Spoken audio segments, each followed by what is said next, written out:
नमस्कार दोस्तों, मैं हूं जितेंद्र दीक्षित। 4 पीएम महाराष्ट्र में आपका स्वागत है।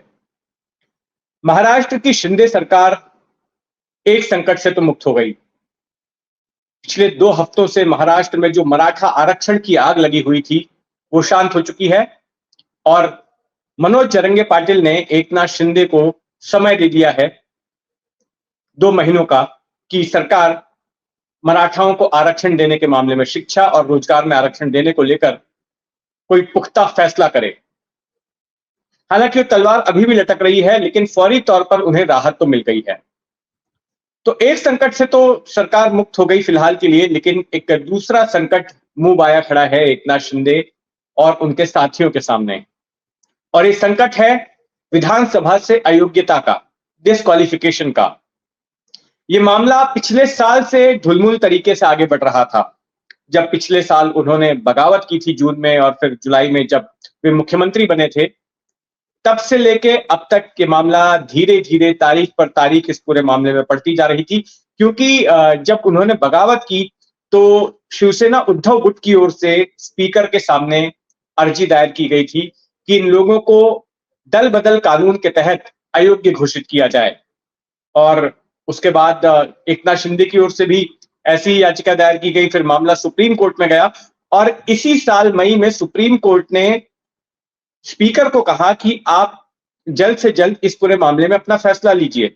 लेकिन स्पीकर महोदय तारीख पर तारीख दे रहे थे। राहुल नार्वेकर जो बीजेपी के विधायक हैं, वही स्पीकर हैं इस वक्त महाराष्ट्र के, और फैसला नहीं लेने आ रहे थे। तो फिर वापस से ठाकरे गुट सुप्रीम कोर्ट में गया और फिर सुप्रीम कोर्ट से कड़ी फटकार पड़ी स्पीकर को। और स्पीकर को अब वक्त दिया गया है 31 दिसंबर तक का, कि 31 दिसंबर तक आप इस मामले में अपना फैसला सुनाइए कि एकनाथ शिंदे और उनके साथी विधायक, कुल मिलाकर जो 16 विधायक हैं जिनके खिलाफ शिकायत की गई है, उन्हें आप अयोग्य घोषित करते हैं या नहीं करते हैं। तो जो मामला अब तक धीमी रफ्तार से चल रहा था, सुप्रीम कोर्ट की फटकार पड़ने के बाद अब सुनवाई शुरू हो चुकी है। और जो आखिरी सुनवाई थी वो परसों के दिन हुई थी।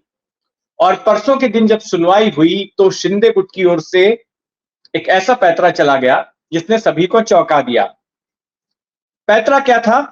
पैंतरा यह था कि शिंदे गुट की ओर से स्पीकर के सामने यह दावा किया गया कि जिस व्हिप के आधार पर उद्धव ठाकरे गुट हमें अयोग्य करने की मांग कर रहा है, डिस्क्वालीफाई करने की मांग कर रहा है, वैसा कोई व्हिप तो जारी ही नहीं किया गया। अगर किया गया तो हमें मिला ही नहीं। तो ये बड़ी ही चौंकाने वाली बात थी। अच्छा, जिन लोगों को व्हिप के बारे में नहीं पता है, उनको मैं थोड़ा सा व्हिप के बारे में बताना चाहता हूं। दरअसल संसदीय कार्य प्रणाली में व्हिप काफी अहमियत रखता है। हर पार्टी जो कि संसद में या फिर राज्य की विधानसभाओं में या विधान परिषद में चुनी जाती है, तो हर पार्टी अपनी ओर से एक ऐसे विधायक को बतौर व्हिप नियुक्त करती है, जिसकी जिम्मेदारी होती है कि पार्टी के स्टैंड को उस पार्टी के सभी विधायक सदन में माने। और इसके लिए जब भी किसी विषय पर प्रस्ताव आता है, जैसे कि कोई ट्रस्ट मोशन आता है, अविश्वास प्रस्ताव आता है, या विश्वास मत के लिए प्रस्ताव आता है, या फिर कोई कानून पास किया जाना है, तो ऐसे मुद्दे पर हर पार्टियां जो है व्हिप जारी करती हैं। मतलब जो जिस शख्स को बतौर व्हिप नियुक्त किया जाता है, वो 2 या 3 लाइन का आदेश जारी करता है और जो सभी सदस्यों के लिए मानना बाध्य होता है। तो ऐसे में व्हिप जारी होता है कि आप इस प्रस्ताव के पक्ष में वोट देंगे या उसके खिलाफ वोट देंगे, और सभी विधायक उसी के मुताबिक अपना मतदान करते हैं। तो व्हिप की जिम्मेदारी होती है कि पार्टी का अनुशासन बना रहना चाहिए और पार्टी की जो विचारधारा है, पार्टी की जो सोच है, वो सदन के पटल पर आनी चाहिए और सभी विधायक पार्टी के अनुरूप ही काम करें, इसके लिए व्हिप जारी किया जाता है।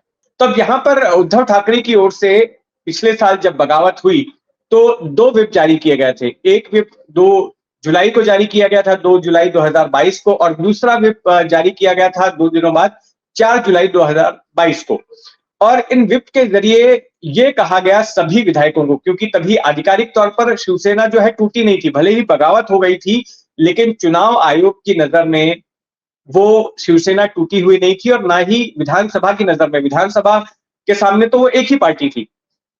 और ऐसे में शिवसेना की ओर से व्हिप जारी किया गया। शिवसेना की ओर से जो सुरेश प्रभु थे वो व्हिप बनाए गए थे और उन्होंने व्हिप जारी किया था कि स्पीकर को लेकर जो है किसको जो है आपको वोट देना है।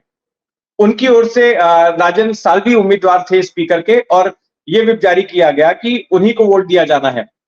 और दूसरा व्हिप ये था कि जब शिंदे सरकार विश्वास मत के लिए आई तो उस दौरान क्या करना है, उस दौरान विश्वास मत के विरोध में वोट डालना है।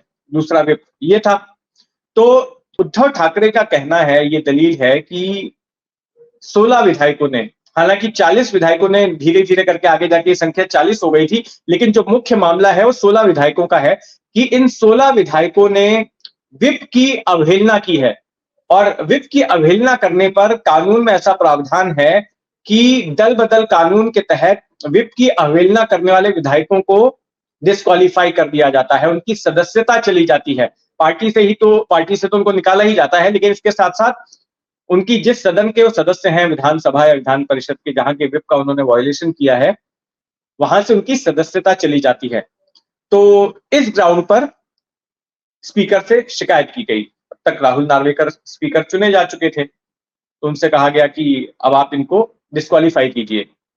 तो इसके जवाब में जब परसों के दिन सुनवाई हुई तो ये कहा गया शिंदे गुट की तरफ से कि हमको व्हिप मिला ही नहीं। तो ठाकरे गुट की दलील थी कि ये आप गलत कह रहे हैं, झूठ बोल रहे हैं। सभी विधायकों को उनकी आधिकारिक ईमेल आईडी पर व्हिप भेजा गया था सुरेश प्रभु की ओर से, जो कि विधायक हैं शिवसेना के, और उन्होंने व्हिप जारी किया था।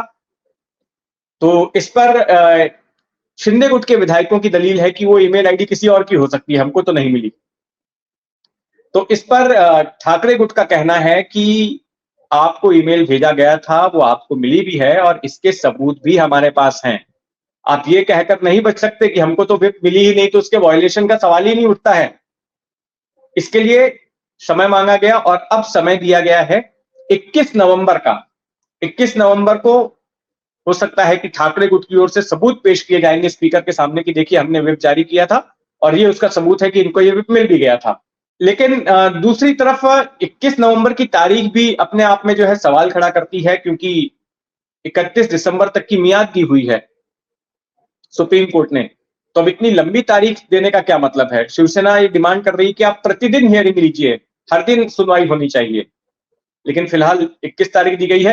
हालांकि स्पीकर ने यह साफ किया है कि जो 31 दिसंबर तक की मियाद सुप्रीम कोर्ट ने दी है वो तब तक अपना फैसला सुना देंगे। और अभी नागपुर में शीतकालीन सत्र होने जा रहा है महाराष्ट्र विधानसभा का, तो उस दौरान भी ये सुनवाई जारी रहने वाली है। तो देखना बड़ा दिलचस्प होगा कि आखिर स्पीकर क्या फैसला सुनाते हैं। वैसे मैं आपसे जानना चाहूंगा, आप इस पूरे मामले को किस तरह से देखते हैं? क्या एकनाथ शिंदे का पिछली साल बगावत किया जाना शिवसेना से जायज था? और आपकी नजर में कौन सी शिवसेना असली है? हालांकि चुनाव आयोग ने तो मान लिया है कि उद्धव ठाकरे वाली शिवसेना असली नहीं है, एकनाथ शिंदे वाली ही शिवसेना असली है।